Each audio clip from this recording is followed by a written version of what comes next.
monde entier, ils se sont réunis en Terre Sainte et pour beaucoup, ce fut la première occasion de visiter ces lieux et de rencontrer en personne la réalité de la custodie.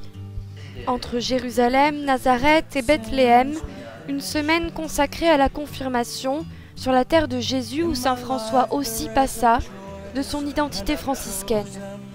La vocation, entre fidélité et persévérance, ceci fut plus précisément le thème du 13e Conseil international de formation et d'études pour l'ordre des frères mineurs. Nous sommes en chemin, et il y a peut-être aujourd'hui des changements culturels qu'il n'y avait pas dans le passé, et ceci fait poser la question, comment peut-on être fidèle? Comment peut-on être croyant? Poursuivre le chemin, reconnaissant notre fragilité et renforçant aussi notre maturité, notre réponse au Seigneur.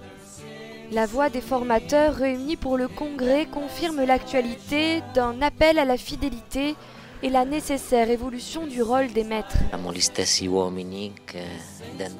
Nous sommes les mêmes hommes qui trouvons en nous le bien et le mal. Alors, de ces deux tentations, entre guillemets, le monde ne nous aide pas trop à être fidèles. Notre vraie vocation est celle de la fidélité à Dieu.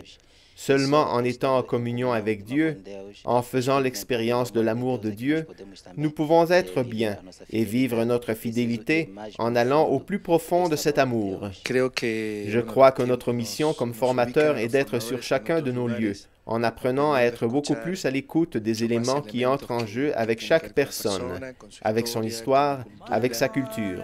Compagnons sur le chemin, ouverts et très croyants. Tels doivent être les maîtres d'aujourd'hui. Un défi rappelé par le secrétaire général du Conseil pour les formateurs, Vidal, convaincu de la centralité du rôle des témoins au cœur d'une actualité dans laquelle le changement est rapide et constant. Les choses changeaient autrefois très peu. Maintenant, elles changent peut-être trop rapidement, parce que les moyens de communication ont fait que l'information est immédiate. Donc, nous sommes tous un peu sur la fenêtre des autres. Et donc, il faut peut-être également plus de courage.